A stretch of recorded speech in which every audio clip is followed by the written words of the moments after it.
Good afternoon. Welcome, and thanks for joining us today for part two of Disability Law Center's Employment and Benefits webinar series. Today we will be focusing on SSI and SSDI related issues.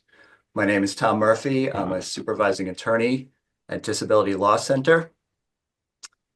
Our presenters today are Linda Landry and Svetlana Yumenkova. Linda and Svetlana are senior attorneys at DLC, and they have extensive experience advising Social Security beneficiaries, as well as attorneys and advocates who work with them on benefits issues. DLC is the protection and advocacy system for Massachusetts. We have federal authority to investigate and monitor abuse and neglect of people with disabilities. And we also advocate on their behalf and represent people with disabilities in civil rights related matters and advise on benefits related matters. We will be reserving time at the end of each segment today for questions. Please use the Q&A function at the bottom of your screen to ask your questions, and we will get to as many of them at the end of each segment as we can.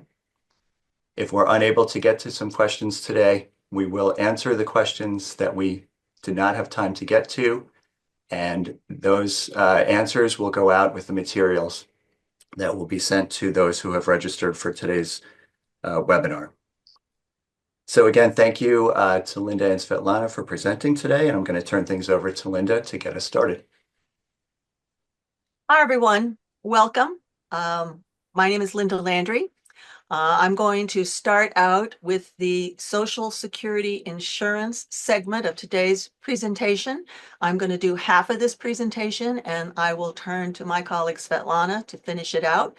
Then we'll do a little Q&A, and then we will take up the SSI presentation after that. So here we go. Next slide, please. So we're talking about cash benefits from Social Security. The Social Security Administration is a federal agency that administers two different federal cash benefit programs. One is the Social Security Insurance Program.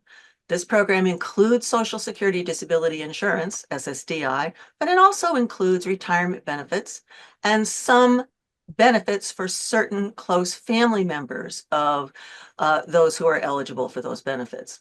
The other benefit is Supplemental Security Income, SSI. This one is known as Title 16, this group of benefits, and the Social Security Insurance group is Title 2. So that's one way to talk about them. Both of these programs pay benefits to people who meet Social Security's disability standard. SSA uses the same disability standard for both SSI and the Title II disability benefits. However, the benefits are different. Each one of these includes a different set of detailed work incentives and rules about work. These are the rules that let you know what's going to happen to your benefits when you do go to work and have earnings. This means that it is really important to be certain which benefit you receive when you go to work and are receiving these benefits. Next slide, please. So how do you know for sure what benefit you receive? The Title II benefits, SSDI, retirement, Social Security dependent or survivors benefits, are generally paid on the second, third, or fourth Wednesday of the month. The exception is that if you received Social Security before May 1997, or if you received both Social Security and SSI benefits, then your Social Security benefit is paid on the third of the month. So to recap, the Title II benefits, including SSDI, are paid either on the third day of the month or on the second, third, or fourth Wednesday of the month. Next slide, please. By contrast, SSI is paid on the first day of the month. No Social Security, no Title II benefits are paid on the first day of the month. SSI is paid on the first day of the month. However, there is an exception here too, and it is when the first day of the month falls on a weekday or a federal holiday. SSI is then paid on the day of the prior month, just before the weekend day or federal holiday. So, for example, January 1st, 2025 was a Wednesday, and it was a federal holiday, New Year's Day. That meant that the January SSI benefit was paid on Tuesday, December 31st, 2024. So that's the pattern that SSI always follows. The first day of the month, unless the first day of the month is a weekend day or a federal holiday, and then it's paid a little earlier. Next slide, please. So now this presentation is only going to cover Social Security benefits. We will, again, after we finish this presentation, we will move on to talk about SSI benefits. Next slide, please. So these are some distinctive features of Social Security insurance benefits. The Social Security insurance program is compulsory for most employers and workers, and it's based on insurance principles. It's designed to partially replace earnings lost due to the retirement, disability, or death of a person who has worked and had earnings on which the Social Security FICA taxes were paid. To qualify for Social Security insurance benefits, people must have had a recent FICA work history if they're applying for disability benefits, and also meet the SSA definition of disability. We'll talk a bit more about that one in a minute. The benefit amount is based on workers' wage history. This means that people who were higher wage workers and people who worked for a longer period of time in FICA-covered work will have a larger benefit than people who were lower wage workers and or worked for a shorter period of time in FICA-covered work. Now, these are not needs-based benefits. There is no income or asset limit or eligibility for any of the Title II benefits. Next slide, please. So you earn Social Security insurance benefits by working and paying the FICA tax on your wages. As you work and pay the FICA taxes, you earn quarters of coverage for something called insured status. You can earn up to a maximum of 4 work credits each year. These credits are personal to you, and they're based on the amount of your wages or self-employment income during the year. Most people need 40 quarters of coverage for insured status for Title II eligibility. Once you earn your 40 quarters, you have them for retirement. You don't lose them. However, for disability benefit eligibility, there is also a requirement that you have recent FICA-covered work when you acquired your disability. So the rule of thumb is that you need at least 20 out of the 40 quarters in the 10 years prior to disability onset in FICA-covered work to have insured status for disability benefits. Lesser requirements apply if the person applying is under age 31. Next slide, please. Now I'm going to begin an overview of the Social Security disability benefit work incentives. Again, this is the Title II benefit that we call Social Security Disability Insurance, or SSDI. And this is just an overview, and we'll talk about each one of these bullet points a little bit more in a few minutes. So the first work incentive is the trial work period. This allows people to test the ability to work without loss of benefits. After the trial work period, there's the extended period of eligibility, the EPE. This is an additional period to test the ability to work. During the first 36 months of the EPE, you can receive your benefits when your earnings are below the substantial gainful activity level. We call that SGA, and we'll talk about that also in a few minutes. And then there's expedited reinstatement.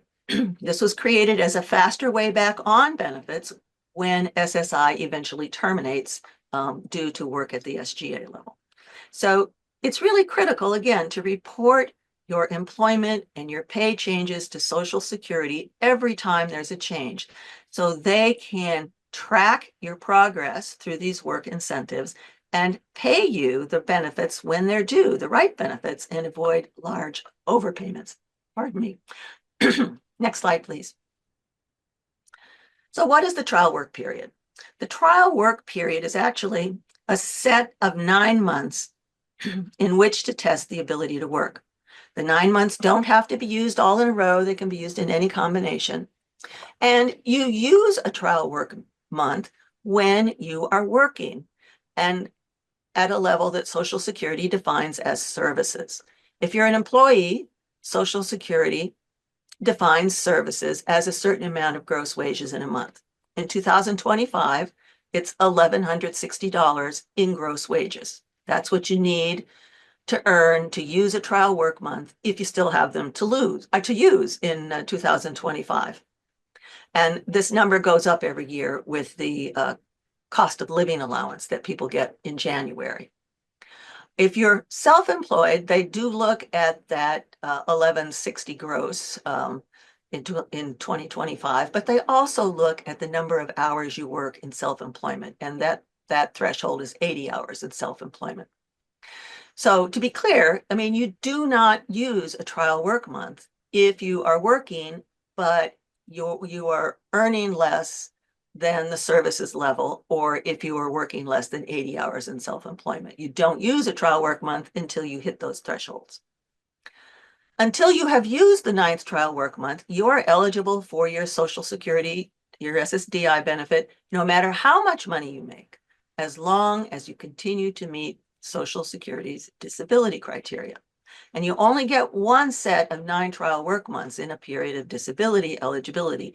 You don't get a new trial work period every time you change jobs. And the publication listed here on this last bullet, called Working While Disabled, How We Can Help, provides the monthly earnings amount that Social Security uses in a month to count as a trial work month, and other information about trial work. You'll see this also in the resources page at the end of this slide deck. Next slide, please.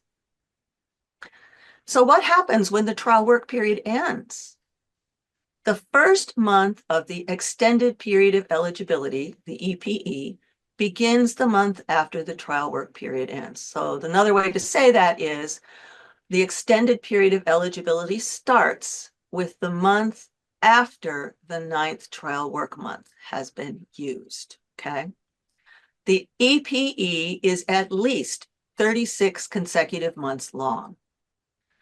Your eligibility for your benefit payment during the first 36 months of the EPE depends on whether you work at the substantial gainful activity level. If you do work at the SGA level during the first 36 months of the EPE, your benefit payment is suspended in months when you work at the SGA level. Suspended means you just don't get your benefit. But you can return to benefit payment status if you report to Social Security and verify that you're no longer working at the SGA level. So you can go back and forth on benefit payment eligibility during those 36 months. However, SGA after the 36th month of the EPE results in termination of entitlement to your benefit. So it's really important to understand these rules, report your wages, and also to understand what SGA is. And I'm going to turn it over to Svetlana to carry on with that. Next slide, please. Good afternoon, everybody. As you might have noticed, substantial gainful activity, the legal term that Social Security is using when we talk about eligibility and work incentives, is crucial to understand what it means. If somebody is working at the SGA level in the EPE months, that individual is not eligible for benefits. So it's crucial to understand when you are or not eligible for benefits. So what is SGA? SGA is work that is substantial, gainful, involves significant duties, and generates a certain level of income per month. Social Security counts gross monthly income before any taxes are taken out for individuals who are employees and receive benefits. Social Security counts net self-employment income when they are determining SGA level work for those who receive SSDI and are self-employed. So Social Security presumes that if somebody is able to generate SGA level work wages or higher, that individual is not eligible for SSDI initially and eventually may not be eligible for SSDI as an ongoing benefit once they are in the program. The guidelines for SGA change every January with the annual cost of living adjustment. Next slide, please.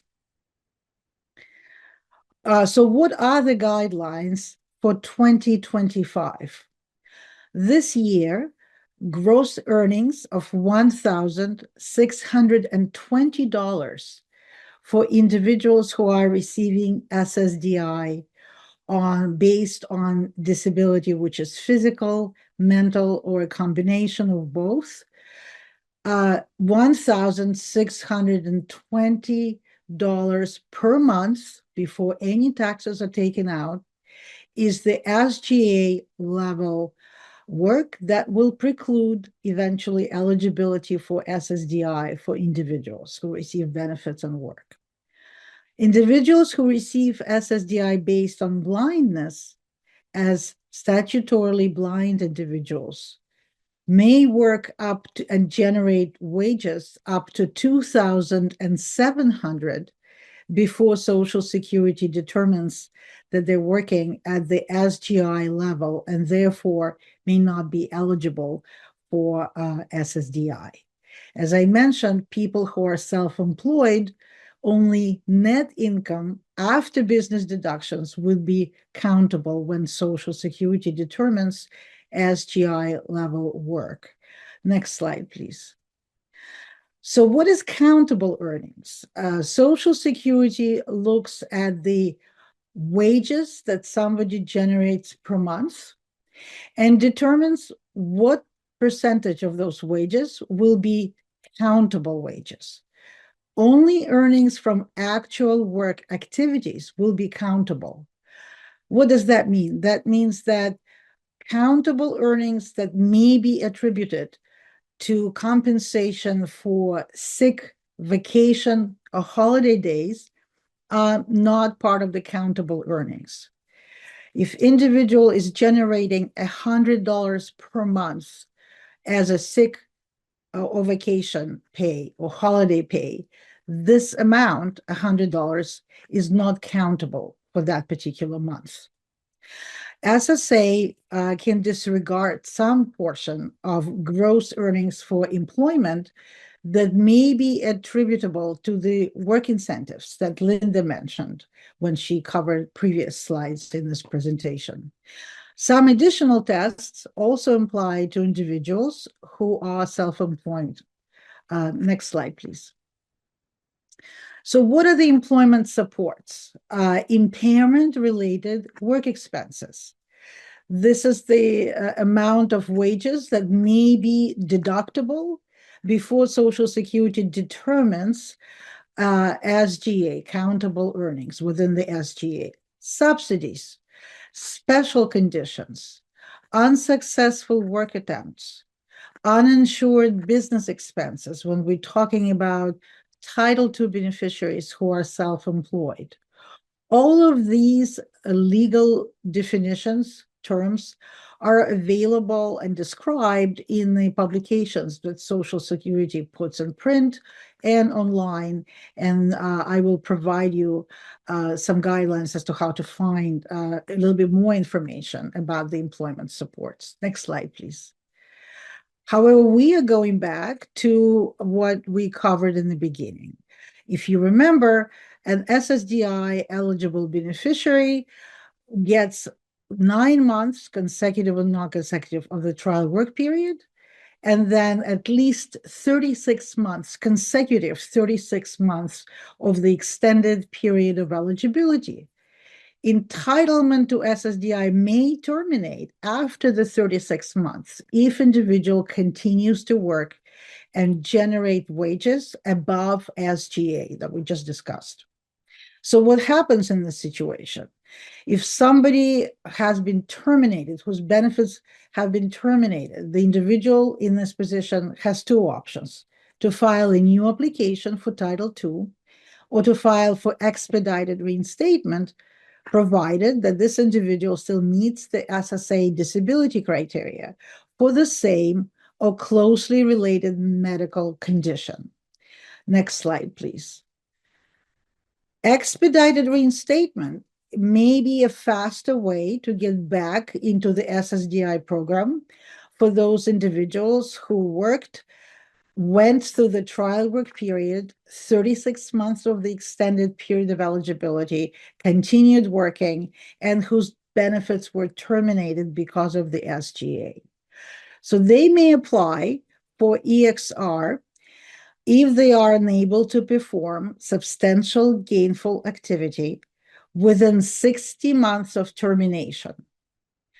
They must have a disability that still meets the medical improvement standard, and they may receive, upon request, up to 6 months of provisional payments, while their Medicare entitlement will continue as well.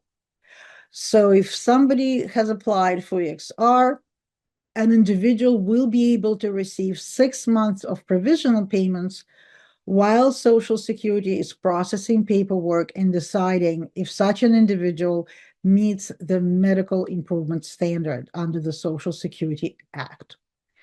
There's a little bit of a risk here because if Social Security determines that there is a medical improvement, Medicare will stop. Medicare coverage will stop, even if the beneficiary is in the extended period of Medicare coverage. Next slide, please. Usually, Medicare will continue during the trial work period. Medicare coverage will continue during the EPE. Extended Medicare is considered to be a work incentive. It may continue even if individual works at the SGA level. And usually extended Medicare provides coverage for at least 93 months after the trial work period. So in other words, individual who may have lost entitlement to monthly benefit may still be eligible for continuous Medicare coverage. It's important to remember that Medicare does not apply to medical termination after a CDR, after a continuing disability review. So if Social Security decided that an individual is medically ineligible for SSDI, Medicare will stop. Next slide, please. As I mentioned, complicated concepts are described and summarized in Social Security publications for the general public. The Red Book on Work Incentives, Working While Disabled, Plan to Achieve Self-Support, and some of the other publications. And you may see the links to the internet versions of these publications. There are also videos on SSI website that have ASL captions. So individuals who require videos will be able to access these publications on SSA website as well. Next slide, please. In addition, somebody who may require an ongoing support to understand what's going on with their work and SSDI may get in touch with staff that is working in Work Incentive Planning and Assistance Project. Social Security trains staff in this project. We call them WIPA, Work Incentive Planning and Assistance. The services are free, confidential, they may be ongoing. Staff at WIPA projects will explain work incentives, will explain how earnings affect your specific situation, how additional wages may impact SSDI, SSI, subsidized housing, and some of the other benefits, so that one can receive a complete picture of what happens if they return to work. In Massachusetts, we have two WIPA programs, Work Without Limits and Mass Ability Benefits Counseling. You may find information about how to get in touch with both by following this links on slide 19. Next slide, please. And now we are coming to the period of questions. I don't know if we have any questions related to the SSDI portion of the presentation. Thank you, Svetlana. Thank you, Linda.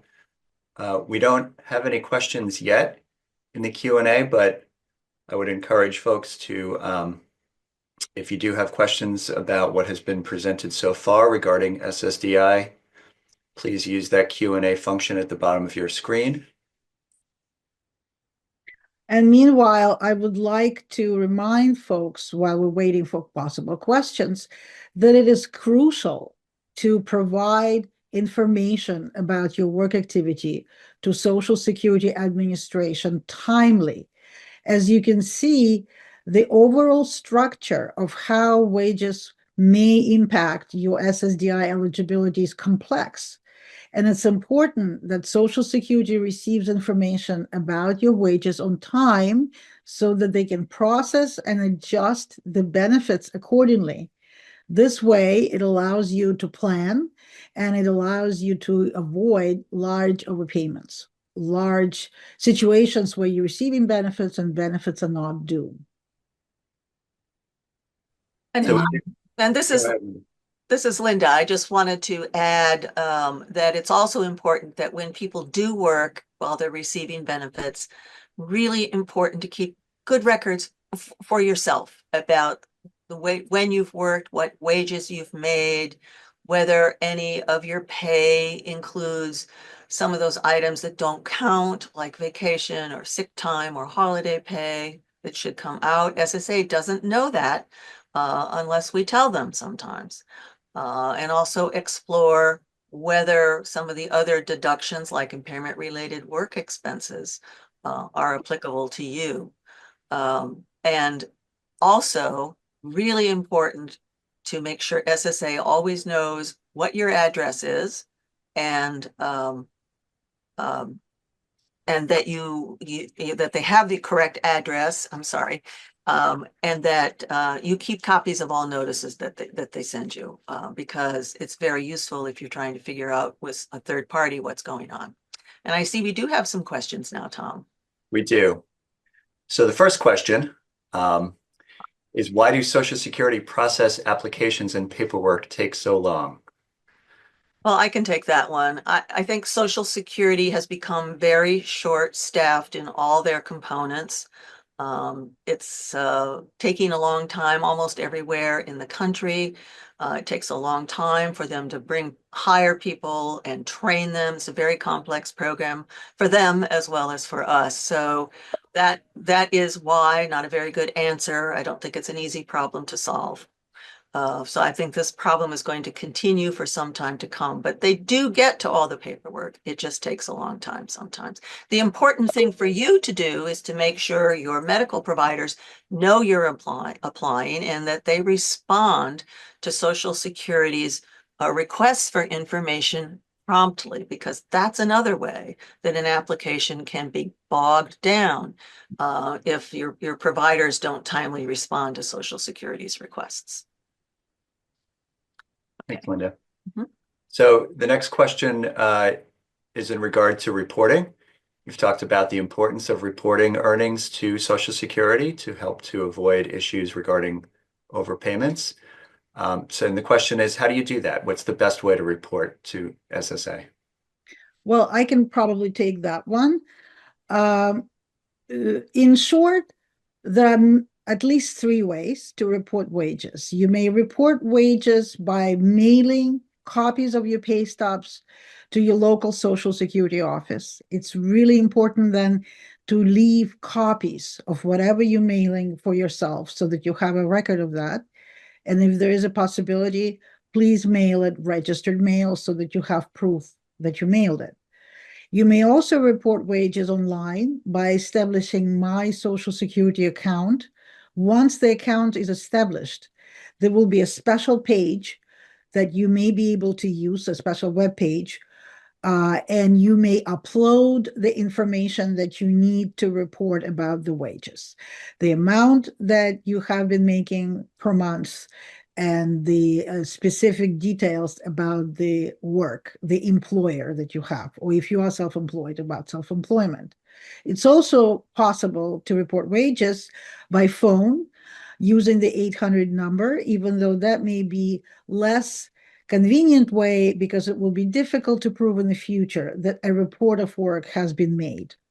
However you report the wages, Social Security must mail you a so-called receipt of reporting, which will look like a regular Social Security notice. It will have a date, stamp, and will also have information of what was reported. As an example, it will say, this is to confirm that you have been employed within the period of following months, and it will list the months. And it will also list the amounts that have been reported. If you reported however you made it, if you made a report and you did not receive a confirmation, please get in touch with the local office to make sure that they received your report and they generate a receipt of wage reporting. Thanks, Svetlana. So the next question seeks a little bit more clarity regarding the extended period of eligibility. Yeah. You're receiving SSDI and you are in that extended period of eligibility. If you go over SGA, substantial gainful activity, in a month here and there, what happens? I think, in other words, maybe you go Right. 1 month and then you don't the next month. All right, I can take that one, Tom. If you're receiving SSDI and you've used your 9 trial work months and you are now in the extended period of eligibility and you are in the first 36 months of that period, so that would be 36 months counted from the month after your 9th trial work month was used. If you're in that 36-month period, if you go over SGA in a month, and you got that benefit, you got your benefit in that month, you were overpaid for that month, and you will get a notice. So when you are working, the sooner you report your wages to Social Security, the better. So you can avoid large overpayments. It's hard to avoid any overpayment at all when you're working because of the way the reporting system works and the way they pay you, they can't possibly pay you timely for every single month. But if you report regularly and timely, as soon as there's a change, as soon as you know there's a change, then you can keep the overpayments small. So again, if you are in that first 36 months of the extended period of eligibility and you go over SGA, you're not eligible for your benefit in that month, but you're not terminated from eligibility. You're just in suspense for payment. And you will get overpaid, again, as I said, if you get your benefit in what should have been a suspense month. But you can get back on benefit payment eligibility when you go to Social Security and show them that your wages are now below SGA, whether your wages have dropped or maybe you've now got some impairment-related work expenses that reduce your gross pay below the SGA threshold. So that's how you do it. If, however, you are outside of the first 36 months of the EPE, substantial gainful activity in a month results in termination of entitlement. So you want to make sure you understand where you are in this system. If you are in your first few days of your extended period of eligibility, or if you're getting towards the end, how do you do that? Well, you can keep good records for yourself and the notices that Social Security sends you about this. You can ask Social Security, but you can also work with one of the WIPA programs that Svetlana described. They can help you understand these rules and where you are in the work incentive scheme, and so you can plan, you can understand what's going to happen and when. The next question is in regard to substantial gainful activity, I believe. It's why do they use gross pay to determine whether or not a beneficiary is making SGA? Obviously, gross pay is not what we actually receive and live off of after taxes and other deductions are taken out. So why is, to the extent that we know, why is gross pay used? Well, I think it's a legislative choice when the Social Security Act was put in action and then work incentives were enacted by our Congress. The decision has been made that it might be more efficient and streamlined if gross pay would be taken so that there are no a lot of arguments about what should and shouldn't be deducted. That is my guess. But more importantly, if we want to change that, unfortunately, there is no shortcut for that. We have to advocate and lobby in Congress so that this rule may only be changed through changing the Social Security Act. This is not a discretionary decision on the part of the current Social Security Administration. This is enshrined into law, and if we want changes, we have to lobby like for any other changes in law. Thanks, Svetlana. So we have a question from a participant who's dealing with, sounds like an overpayment.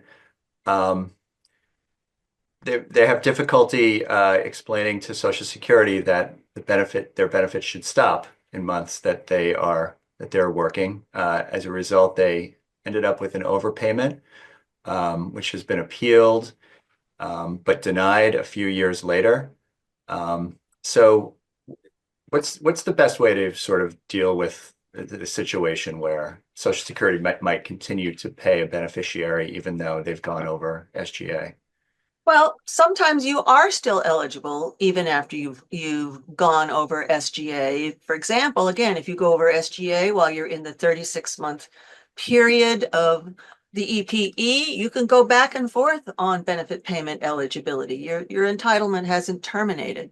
Until your entitlement terminates, you're still potentially eligible when you are not in your SGA months. I really can't tell what's happened here and couldn't tell without reviewing the notices. But I think maybe the best way to get this sorted out is perhaps to try to get an in-person appointment or at least a call with someone in your local Social Security office. You can get an appointment for a telephone call and to have it fully explained for you. Thanks, Linda. And is it possible to get assistance with that process? Well, there are some legal aid programs that do it. We handle questions for people with about work and benefits if they are if they're actively receiving SSDI and are working. So if it's a work-related overpayment, we can do it. Otherwise, probably it's your local legal aid program. Thank you. And the last question for this segment, is it possible to apply for benefits, SSI or SSDI, online? You can apply for SSDI and SSA's on SSA's website, ssa.gov. When you log in, up pops all the information about how to apply. You can fully apply for SSDI online. You cannot fully apply in most cases for SSAI online because there's a lot more information they need because, as you'll find out in a few minutes, it's a needs-based program and eligibility is a bit more complicated. So you can't fully apply. You can start it you can fill out the disability report form online and then SSA is supposed to get in touch with you. Just be careful when you're going through the online application form that you consider all the questions. Don't ignore any questions. You want to make sure that, especially if you've tried to start your SSI application, that you've indicated that you're applying and they need to get back to you. You can also try to make an appointment over the phone, take an application for both benefits, especially SSI, over the phone with an SSI worker in the local office that serves your area. It takes a while to get an appointment, so if you want to do that, I would make an appointment as soon as I could. Again, they're short-staffed in the local offices. They're short-staffed in the office that does the disability determinations. I don't know what's going to happen there, but just be aware of that and do things as early as you can. Thanks, and thank you for these questions. I think we'll move on now to the SSI segment. And again, we will reserve time at the end of this segment for additional questions. Okay, Linda Landry again, and I'm going to start out the SSI section, Supplemental Security Income. Again, I'm going to do the first half, and Svetlana will follow up with the second half of this presentation, and pardon me, and then we'll take more questions. All right, so this session is about SSI. It's going to be completely different than SSDI. Next slide, please. Except for these initial slides, which we wanted to repeat a little bit. SSI is one of the two cash benefits that's from Social Security, the federal agency that administers these programs. So, pardon me. Supplemental Security Income is a group of benefits under Title 16 of the Social Security Act. Next slide, please.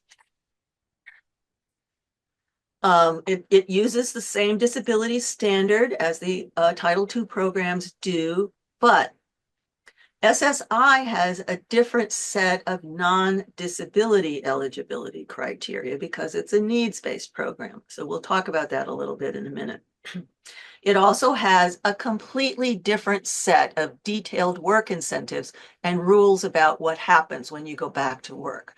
So for this presentation, forget about everything we talked about for SSDI. We're going to talk about a whole different set of work rules in a few minutes. And again, super important to know which benefit you receive when you go to work. Next slide, please. And again, one easy way to know for sure what benefit is received is the day that it's paid.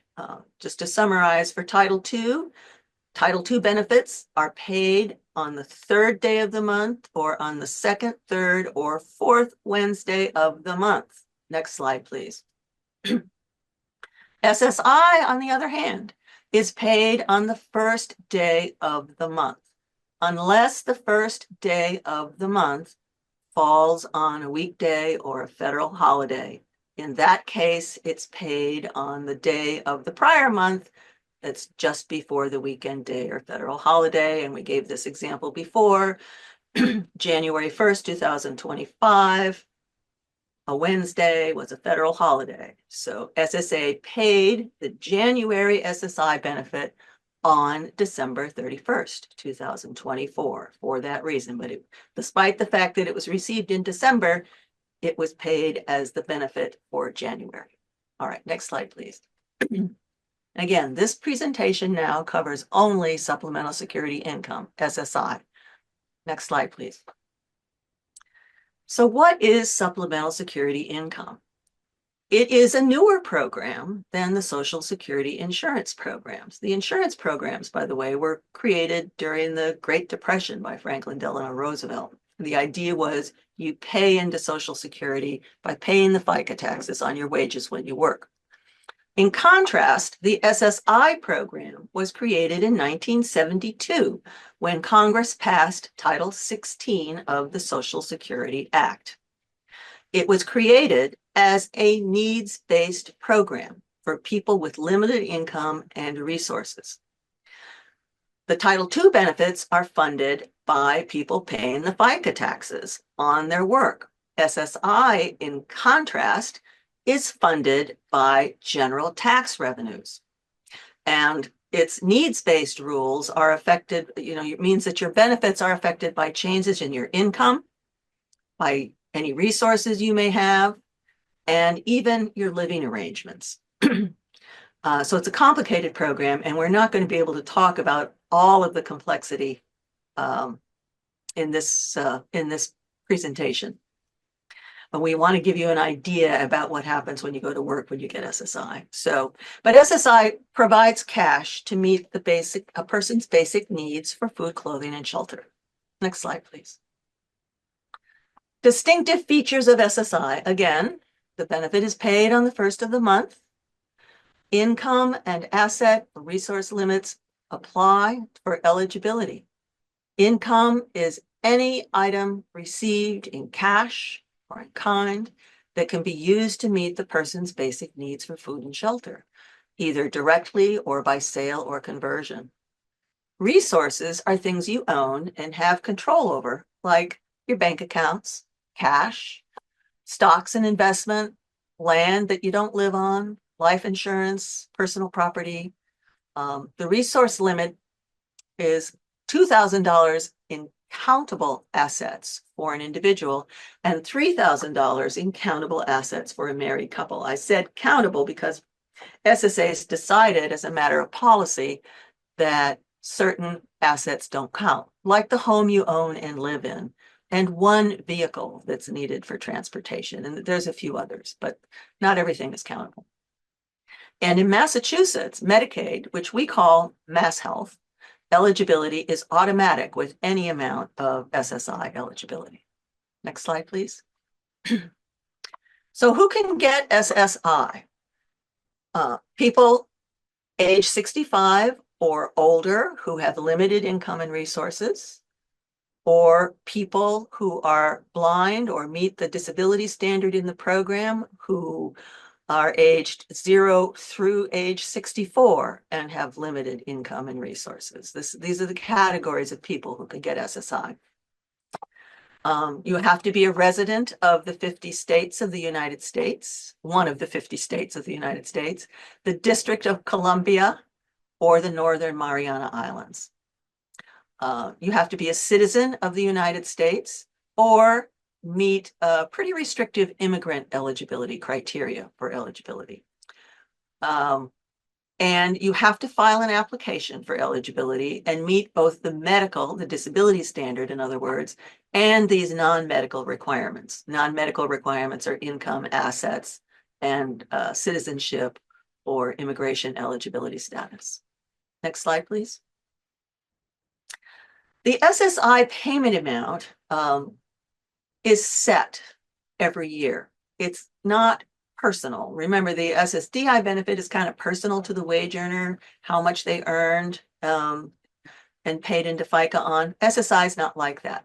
The benefit rate is set every January. And the amount you can actually get, which might be less than the maximum payment rate, is based on the SSI eligible individuals' other income. Again, their living arrangement, whether they live on their own or live with other people, and who's paying what expenses, whether you're married or not. And again, the maximum benefit payable in your state. And the reason the maximum benefit payable in the state might be different is that many states, including Massachusetts, pay a state supplement with state money for people eligible on SSI. And then sometimes the income of another person counts towards the SSI eligible individual's income and asset eligibility. The earliest possible payment month on an SSI application is the month after the date of application. So if you want to apply for SSI, important not to wait, to make an appointment and get that application filed. Again, the monthly federal benefit rate for SSI is set every January. Cost of living applies every January. So in 2025, as of January, the SSI payment rate, maximum payment rate, is $967 a month for an individual and $1,450 a month for a married couple. And again, Massachusetts pays a small state SSI supplement to its citizens that receive SSI. Next slide, please. Here's a little bit more about what SSI income is. Again, it's defined as anything you receive in cash or in kind that you can use to meet your basic needs for food and shelter. That was the purpose of the SSI program. Income is categorized, and there are different rules for how the different categories count. Income can be earned, it can be unearned, it can be in kind, and it can be deemed, meaning counted from a spouse, when spouses live together, a parent to a minor child, when the parent lives with the minor child, or from a sponsor of a non-citizen who has a sponsor. So those are the types of income, and there are different rules. We're only really going to talk about earned income today. Sorry, earned income, because we're talking about the effect of work and earnings on the benefit. Income is counted in the month it's received for SSI income eligibility purposes. Next slide, please. Now I'm going to talk about earned income only, again, because this what this presentation is about. And earned income is treated much more favorably than other kinds of income, including unearned income. And that fact means that the treatment of earned income in the SSI program is the main work incentive in the SSI program. And we'll talk about exactly what that is in a minute. Income from work includes wages. Any work you've done that you got paid for includes payments for sheltered work or other work activities. It includes net self-employment income. It can include in-kind payments. Sometimes people get a break on their rent. If they're working as a super in an apartment building, they might get some pay, but also get reduced pay because they get free or reduced rent as part of their pay. And bonuses often count as well as earnings. Next slide, please. So how much of your earned income counts to reduce your SSI benefit? This is the work incentive in the SSI benefit. A good estimate is that about 1/2 of your gross monthly earnings does not count. The other way to say that is that only about 1/2 of your gross monthly earnings counts to reduce the amount of the SSI benefit you could otherwise receive. But the actual amount that's counted can vary in individual cases. And when we switch to Svetlana, she's going to talk about some other ways to reduce the benefits. The basic earned income exclusion that applies to everyone is $65 off of your gross monthly income and half of the remainder. You can also deduct the $20 general income exclusion from your wages if it has not been used on unearned income. The Social Security rule is that if you have unearned income as well as earned income, you use the $20 first on your unearned income. But then you always get to use all of it. If you don't use it on unearned income, you use it on your earned income. And again, there's some additional earnings exclusions that may also apply to you that Svetlana will talk about in a minute. Next slide, please. So here's an example of how you count the earned income exclusion, how it applies. Here we have Anna. Anna receives the maximum payable in SSI per month in 2025. She gets $967. And she also gets the Massachusetts state supplement of $114.39. Anna decides to take a job that pays $885 gross per month. She doesn't have any other income of any kind. So here's how to calculate the effect of Anna's work earnings on her SSI benefit. This is how her benefit will change. We start with the $885 in gross pay that she gets in a month. Then we deduct the first part of the earned income exclusion, which is that $65 deduction. And she also gets to use the $20 general income exclusion here because she has not had any unearned income to use it on. So that gives us an $85 exclusion. So we deduct the $85 from the $885 of her gross wages, and that gives us $800. Okay, so far, so good. Now we take that $800 and we apply the second half of the earned income exclusion, which is dividing by 2. So we divide the $800 by 2, and that gives us $400. That $400 is the amount of countable earnings that will reduce Anna's SSI benefit. So she made $885 in gross wages, but only $400 of that is going to count against her SSI payment.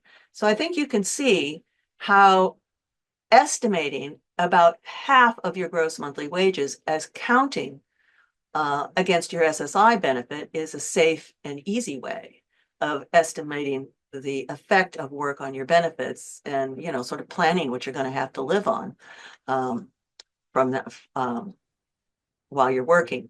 All right, so now let's look at how you get to her new SSI payment.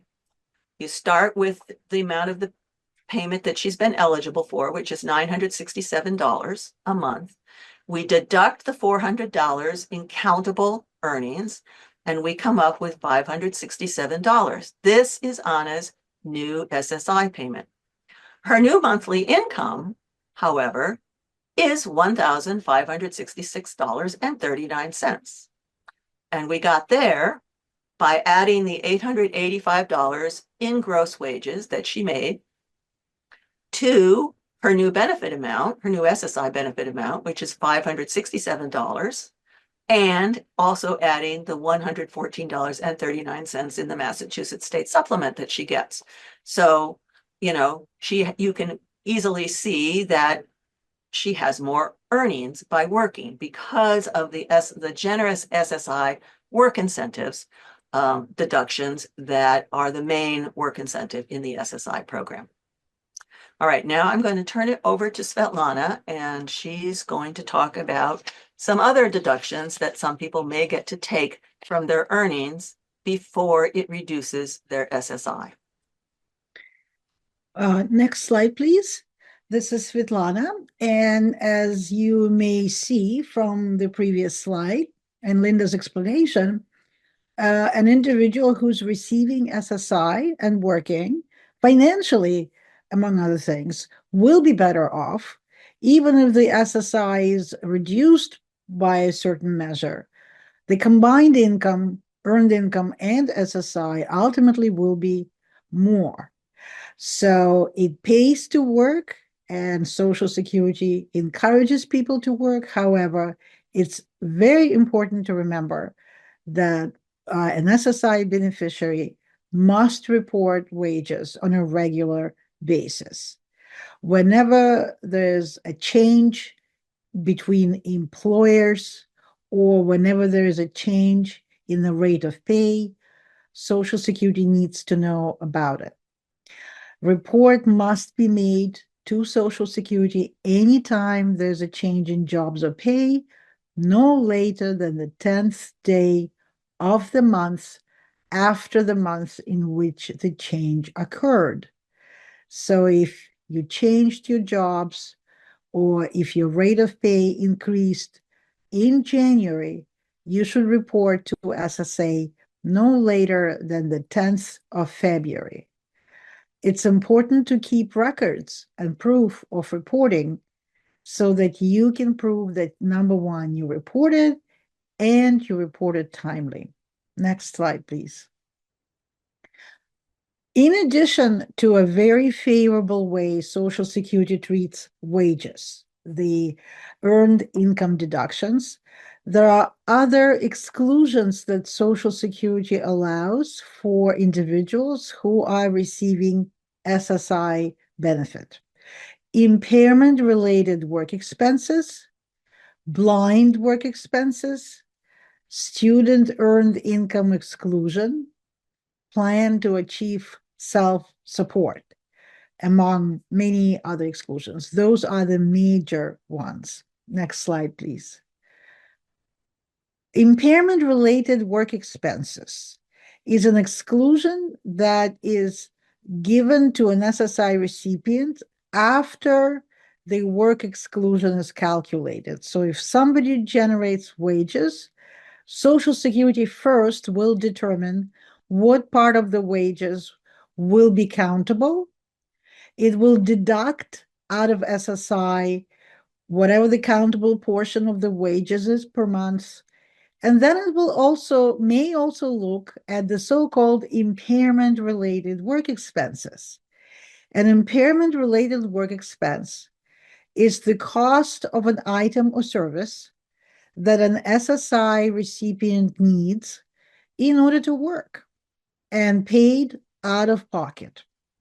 As an example, co-pays for prescription medications, costs of any other medical care to treat disabling condition if it was not covered by a health insurance plan, a cost of driving a modified vehicle to work, a reasonable cost of alternate transportation. If an SSI recipient is not able to take public transport, or if the public transport is not available and they pay for a ride in Massachusetts, these payments may be considered impairment-related work expenses because they are necessary for an individual to be able to work. They are directly connected to an individual's functional limitations because of disability, and they have been covered out of pocket for this individual. No other third party was able to pay for those costs. So the cost of an IRV can be deducted from the earned income, and ultimately it will allow people to get a higher SSI benefit.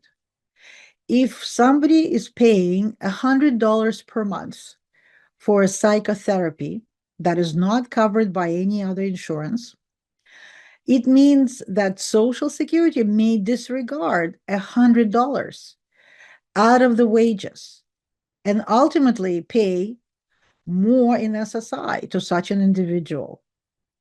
It's important that this is reported to SSA. Sometimes Social Security may ask that a medical provider writes up a short statement explaining why a particular cost is impairment related. It may also be important to provide proof that individual paid for the impairment related expense out of pocket, that it was not covered by other third party. Generally, you must be working in the month when you pay for an impairment related work expense. A large impairment related work expense may be distributed over several months. For example, a cost of a modified vehicle, if there's some kind of a loan to modify the vehicle, an individual is incurring this loan, paying payments. This could be an impairment related work expense that will be kind of aggregated, spread over several months. But again, proof that it is impairment related expense, proof of payment for such an expense is important. And one should first submit this information to Social Security, receive a clear approval, a clear understanding on the part of Social Security that this is an impairment related work expense before they can go ahead and kind of count this as part of the work incentives. Next slide, please. Another really, really wonderful work incentive for people under age 22 is a student earned income exclusion. Applies to younger folks under 22, those who are attending school, regularly attending school in grades 7 through 12th, attending college, or maybe in training to prepare for employment. It's a great exclusion. One may exclude 2,350 in a calendar month, but there's a yearly cap.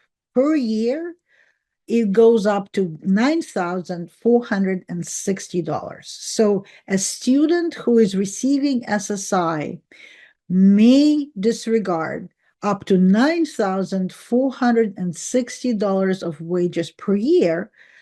And that is on top of all the other exclusions that we were discussing previously. These exclusions, they increase each January with the cost of living allowance. Next slide, please.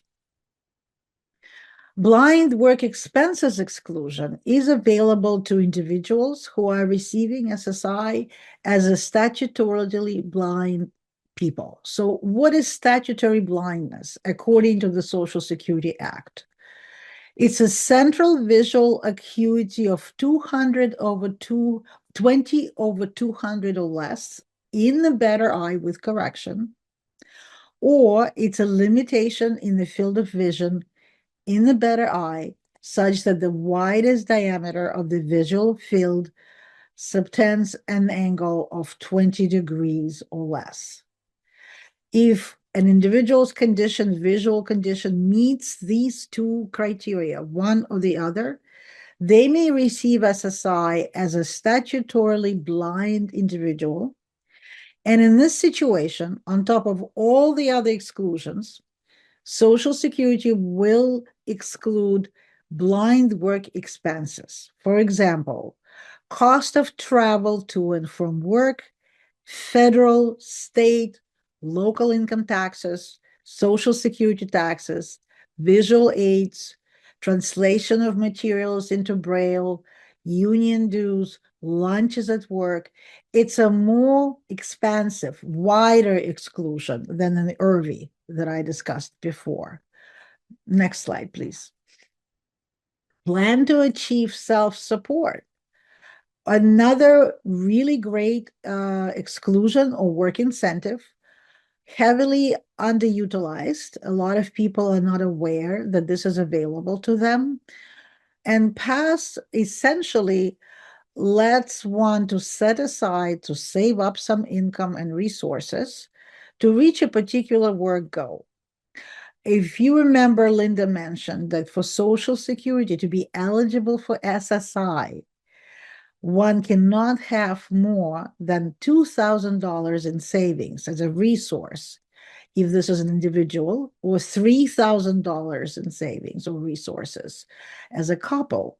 So anyone who has more than this amount saved up may potentially be ineligible for SSI, even if they meet the disability standard, even if their work does not generate high enough income to eliminate SSI based on income.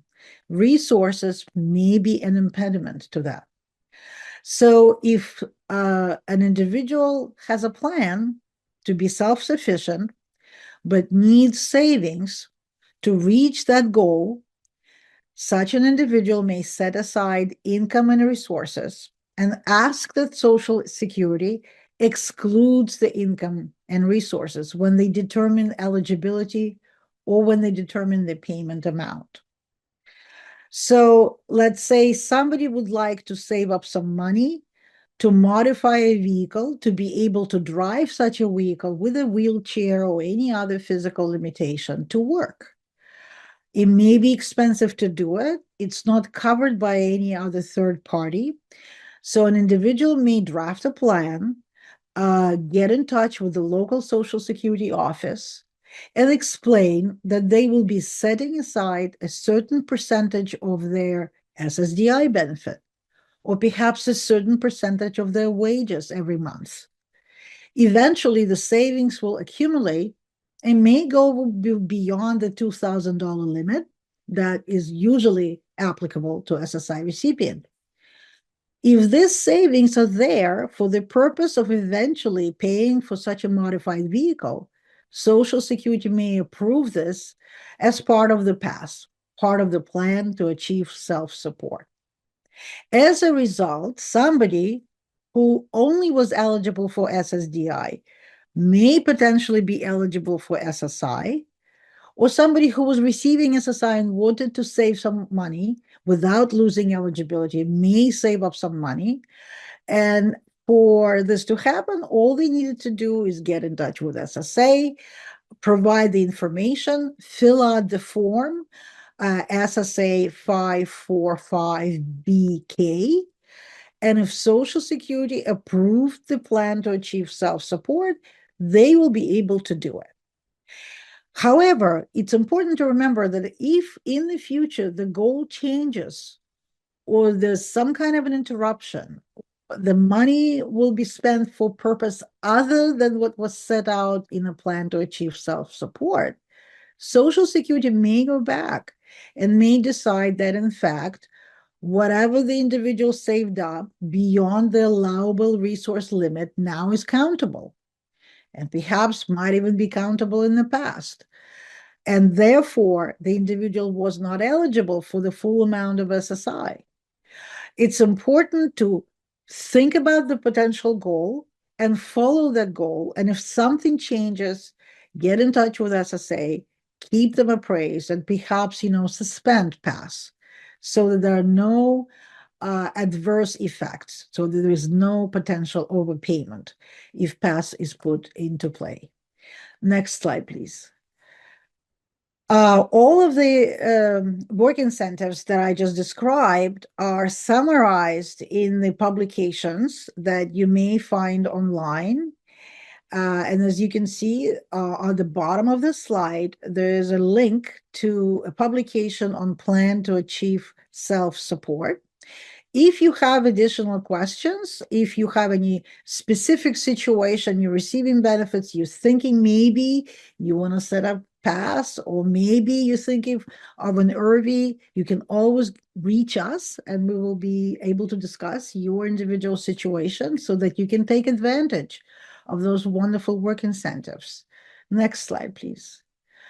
In addition, if you need ongoing support, if you want to meet with a specialist more than once, if you would like to sit down, show all of the information about your wages, about your living situation, family situation, and figure out how returning to work, increasing your work may have an impact on SSI, subsidized housing, food stamps, any kind of state benefits, we encourage you to reach out to Work Without Limits or Mass Ability Benefits Counseling.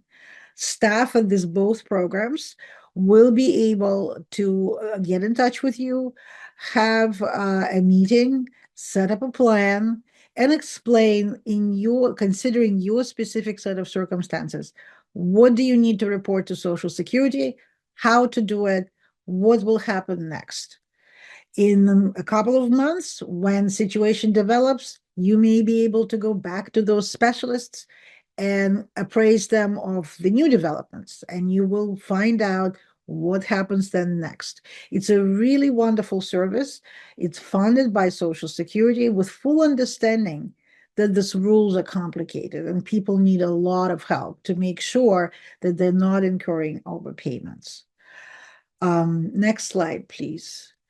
And now we're coming again to the most interesting interactive part. If we have questions, we're happy to answer questions that are not very specific to your situation, that are more general in nature.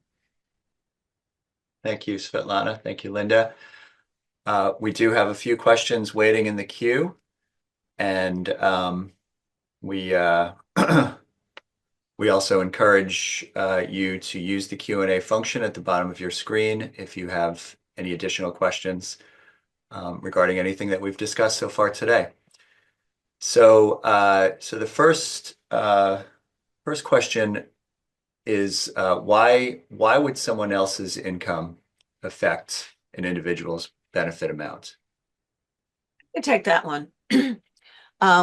Remember that the SSI program was created by statute, by Congress. And when they created it as a needs-based benefit, they did follow the usual way needs-based benefits works, is that the income of certain people who have a duty to support you will also count. So this duty of support is limited to 3 situations. One is spouse to spouse, when spouses live together. When spouses live together, the income and assets of each counts toward each other. The second situation is parent to minor child. A minor child is a person under the age of 18. So when parents live with a minor child who receives SSI or who is applying for SSI, some of the parent's income and assets will be counted to that minor child. Again, parent has a duty of support to their minor child. The third situation is sponsor to sponsored non-citizens. Not all people who enter the United States as an immigrant are required to have sponsors, but those who are required to have sponsors will find that their sponsors' income and assets are counted to them for federal needs-based benefits, including SSI. So that's the why. It's the law. It is limited to those three, support situations. SSI is meant to be a needs-based benefit to support the individual in their needs for food, shelter, and clothing. And I guess the reason for deeming is that if you're living with someone who's supposed to be supporting you, these needs-based programs are going to expect that to happen before they pay. Thanks, Linda. We also have a related question regarding the SSI benefit amount. If it's meant to be for necessities such as food, clothing, and shelter, why is it such that it may not even cover shelter? Well, again, Sorry. I'm sorry. It's based on the way the program was set up. It was meant to be, when it was created in 1972, a program that paid a benefit to low-income people at 100% of the federal poverty level. It's not kept up because of the way the cost of living allowance is calculated. So these days, the federal poverty level for an individual, I think, is around $1,200 a month. And you can see that SSI has fallen to about 75% of that at $967. Practically every year, there's a bill presented in Congress by one representative or senator or another to increase the federal benefit rate or the way that some of these benefits are increases are calculated, but it hasn't ever happened. It hasn't become law. So that's a long way of saying it's the law and it hasn't been changed.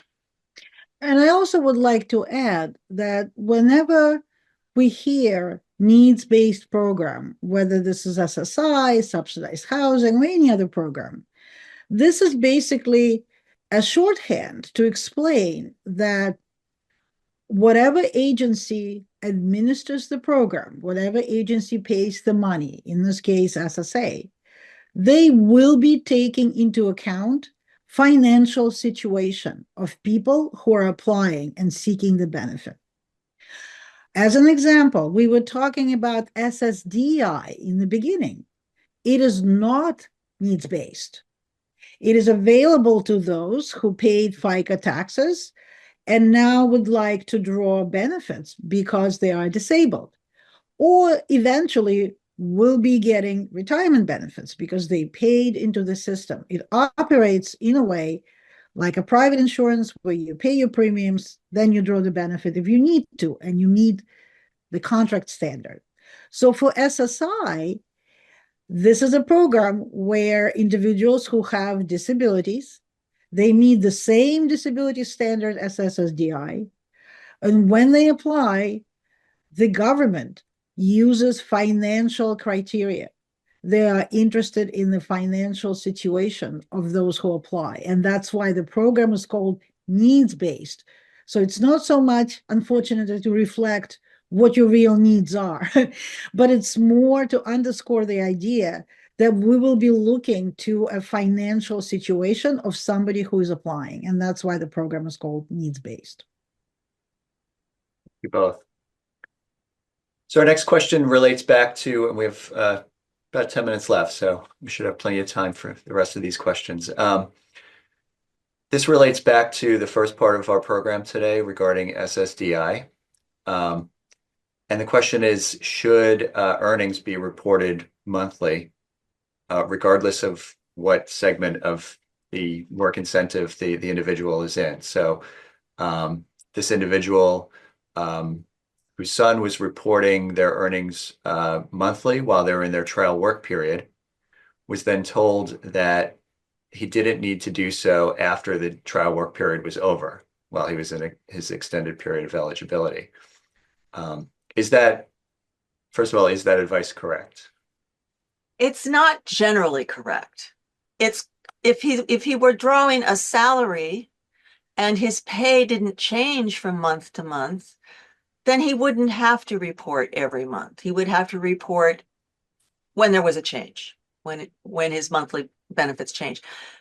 Most people get paid weekly or biweekly, and depending on the length of the pay days in the pay period, they may or may not have a different total monthly benefit payment every month. And so you do need, if you're in that situation, unless you're on a salary and your benefit payment, your pay is the same every single month, you have to report every single month because it's changing every single month. So I don't know why they would have told him that. Hopefully he knows who told him that or can partly identify when it happened and who might have told him that, because if he ends up overpaid, he might have good cause for getting a waiver of the overpayment. So that was a long way of saying that it was probably wrong. And also, I would like to add that whenever somebody reports wages, the information gets into a computer system and then requires processing. Frequently, people who are just receiving information about wages may not necessarily immediately act upon it. So if somebody is in a trial work period and they worked for about 9 months, they may not necessarily know that they're nearing the end of the trial work period and entering their EPE. Why is it important? It's important because then a different set of rules apply to you. In the EPE, you have to pay special attention to the level of wages. Are you working at the SGA level or not?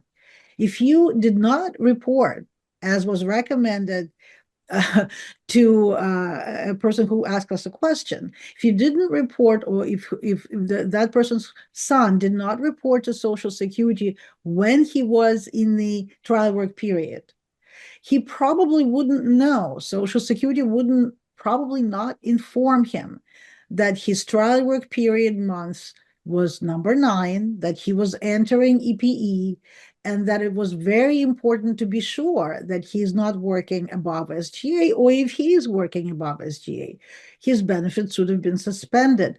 Frequently, people who are working and reporting, the benefits continue no matter what's happening. There's a little bit of a lag between reporting and something happening on the part of the SSA. To protect yourself in the future, if there is an overpayment, if there is a misunderstanding, it's always helpful to report timely and on a regular basis. Because if the individual got an advice and then the staff who provided that advice changed their mind or moved somewhere else, it would be difficult then to prove that the person was not at fault in causing the overpayment in reliance on this advice. It's best to protect yourself and report timely and have proof of that. Right. Every time there's a change in your jobs or every time there's a change in your pay, you need to report to protect yourself and, be able to show that you did report. So you should always, as Svetlana said much earlier, every time you report your wages, you should get a receipt. But you can also, when you report, write yourself some notes on something where you can keep the piece of paper about when you reported and who you spoke to and what they told you. And it sounds like after providing some additional information to SSA, this individual's benefit amount was changed. Is that typical, and is that something that's done on an annual basis or sort of on more of a rolling basis? Well, with your SSDI benefit, you're either eligible for your full benefit amount or you're not. For SSI, it's different because for SSI is a needs-based program, and we saw the example that we did. You can have, depends on how much of your wages count to determine whether you remain eligible for your payment. But for SSDI during the trial work period, you're eligible for your entire benefit. Once you move into the EPE, you either get your full benefit or you don't get it, depending on whether you're working at the substantial gainful activity level. It's complicated. It is. All So right. the next question is with respect to Mass Health. If a person is approved for SSI, are they automatically enrolled in Mass Health? And if so, what Mass Health program? Or do you need to do a separate Mass Health application? And if so, how long does it take? Well, it is true that in Massachusetts, this isn't true in all states, but in Massachusetts, an application for SSI is an application for Mass Health, our Medicaid program. Mass Health accepts Social Security's disability determinations. So if you are approved for SSI, you are also approved for Mass Health. You get Mass Health standard. It's automatic. You don't have to do anything. The disability determination for eligibility for SSI can take a long time, and many people are already eligible. They've already applied for Mass Health because we have a lot of Mass Health eligibility in Massachusetts, including for people who haven't been found disabled yet by the federal government. So they may well be getting Mass Health already. When they qualify for SSI, Social Security will provide this information to the Mass Health State Agency, who will then change your category of eligibility. You don't have to file a different application when you're SSI eligible. If you were eligible for another category before, it'll be automatically changed for you. If you are not eligible for SSI or SSDI based on disability, and you want to apply for Mass Health, you can do that. The application gives you an opportunity to say that you have a disability and that they should consider that. And then they will send you another form where you provide information about the nature of your disability. And Mass Health has its own division called the Disability Evaluation Service, the DES. And it does its own disability evaluation using the same standards, although without SSA guidance, as SSA uses. And I honestly can't tell you how long that takes. Sometimes it takes a long time. Sometimes it doesn't. Sometimes that depends on what medical evidence is available and how quickly it's provided by your providers. Generally, statutorily, Mass Health must evaluate an application with disability component within 90 days. This 90 days may be what they call told if they need additional information, if they have to go get back to medical providers. But the rule of thumb has been until very recently, and possibly now, is that Mass Health generally processes disability applications a little bit faster than Social Security.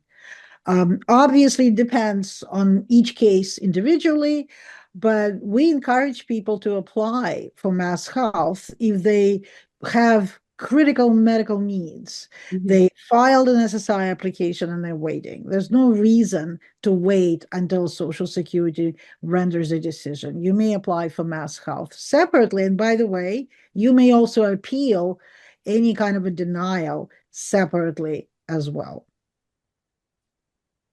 Thanks. I think we have time for one or two more. And if we don't get to some of the questions that have been posed, we will include those answers in the materials. Is it possible for someone to receive SSDI and SSI simultaneously? Yes, yes, it can. They use the same disability standard, but remember, you have to be financially eligible for SSI. So to be financially eligible for SSI, your SSDI benefit has to be less than the amount you could get on SSI. So let's say a person has an SSDI benefit of $1,200. they're not going to be eligible for SSI because their income is much more than the maximum that we can get on SSI this year, which is $967.